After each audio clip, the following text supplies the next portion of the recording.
Hi everybody, welcome to another video. I'm Clifta, And in this video, I want to share some of my bicep training tips that I've learned over the last 35 years. Biceps was one of the hardest muscles for me to get to grow, my biceps and my calves. And these tips here are some of the things that I've found over the past 35 years that I feel made a difference in my biceps getting bigger. So let's go to the first tip. So my tip for biceps, a lot of people come up and they turn their wrist in this way and they bring their elbows up like that part, and they let their elbows move. You want to try to keep your elbows locked in place. So your upper arm, you want to keep your upper arm in close, and I call it the booby groove, like right here. So it's not really here, it's here. It's kind of more in front. Your shoulders are kind of entertainment in the background.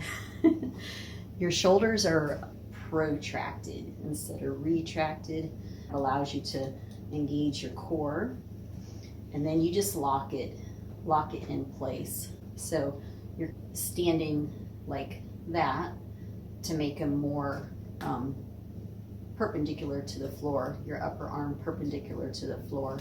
And then to get rid of that part at the top, I teach people to forget about your hands, because when you're doing that at the top, I see that as being on the outside. You're lifting the weight, you're not flexing your arm to lift the weight.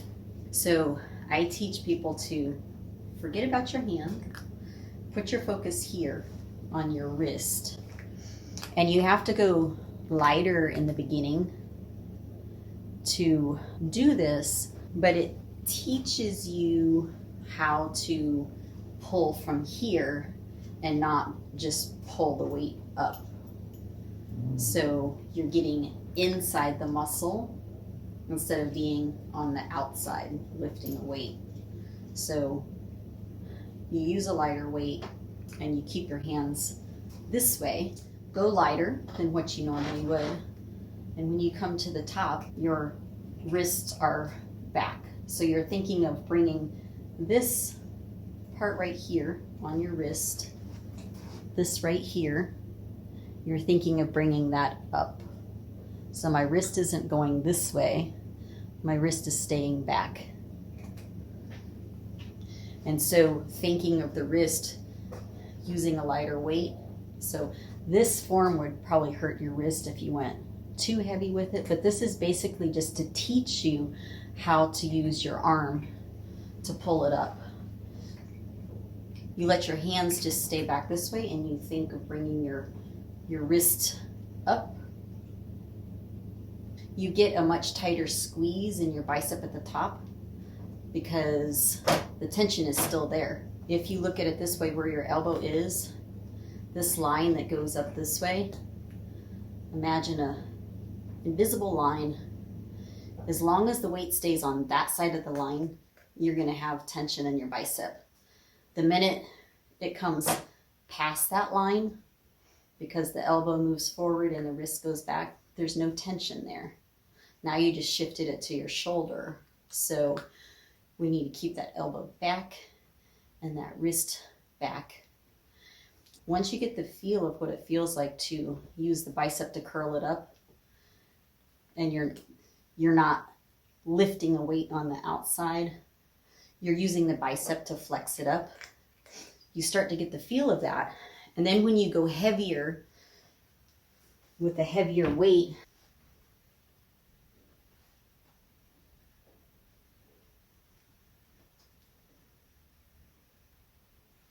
when you do a heavier weight, I just use the 10s. And what happens is the wrist straightens out and it kind of locks in place.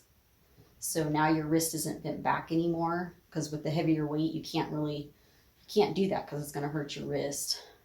So when you go heavier, your wrist straightens out, but you're still pulling from your bicep. So it just kind of stays straight. So it teaches you to not do that anymore. So by going with a lighter weight and doing that way, when you go heavier, because you're pulling from in here, this will straighten out and you'll still keep it in your biceps. So even at the top of the motion with your wrists straight, you're still on this side of that line there. Does that make sense?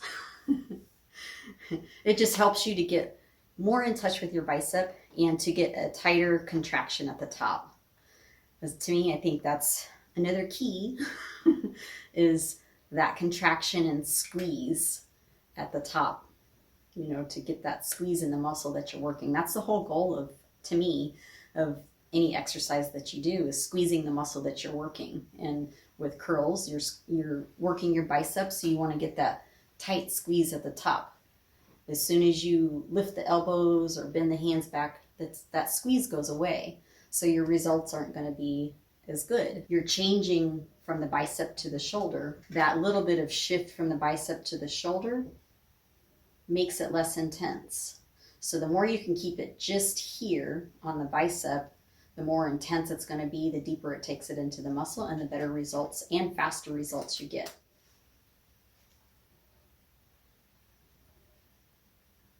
Every time I come up on the side that I'm curling, I'm letting my weight shift to that side.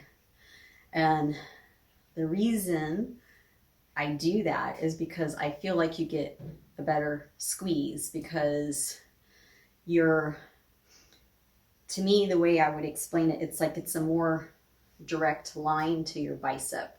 I don't know if that makes sense or not, but when you're curling up, you're shifting over to get more underneath your arm, and it just seems like it just makes the squeeze tighter rather than trying to stay over here and curl it. It's something that I've always done. I don't know why. I think because I just feel it. I really put my focus here, and that's my goal, is to get the best squeeze and contraction possible. And I just let my body kind of do what it needs to do in order to do that. And I've been doing that for years. But it's just a shift of energy to the leg of the same arm that's curling. So I just kind of shift back and forth. I have like a little slight bend in my knee, like soft knees, and I'm just going back and forth, shifting my weight. Really does make a difference.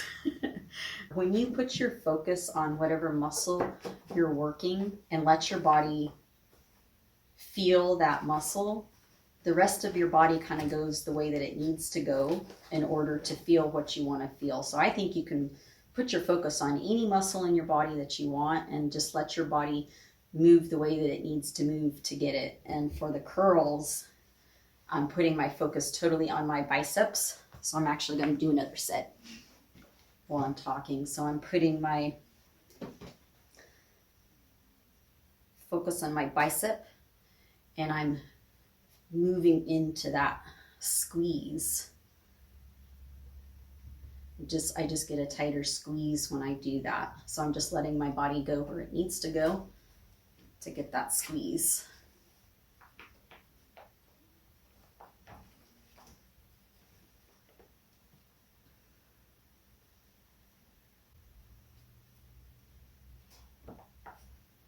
Now I'm going to make it less obvious. And so when I do that too, my core tightens. Another tip I wanted to talk about for biceps is when you're doing your dumbbell curls, as soon as you pass your hip, you want to get that palm up as soon as you can. You don't want to come up here and then turn here, because that's doing a hammer curl. You're still getting biceps too, but it's not the same kind of contraction at the top. So if you really want to get that peak, if you really want to get your bicep bigger here, you have to, as soon as you pass your hips, get those wrists turned and the palms up. And also you want to keep those palms up all the way down and then turn them in. I see a lot of people, they'll come up and do pretty good this way, then as soon as they go down, they turn them in, which is fine if that's what you're trying to do, but biceps were so hard for me to learn how to make grow. And that's like one of the things that made a big difference for me, was learning to really get them turned. So whether you're doing single ones, as soon as I get past my hip, I have my palm up. So I'm curling it up, and I'm not doing a hammer curl up. So I'm getting that turned as soon as I can, right off the bottom. As soon as I get it past my hip so I can turn it, then I'm curling it, and I'm letting it down with my bicep, then turning it in.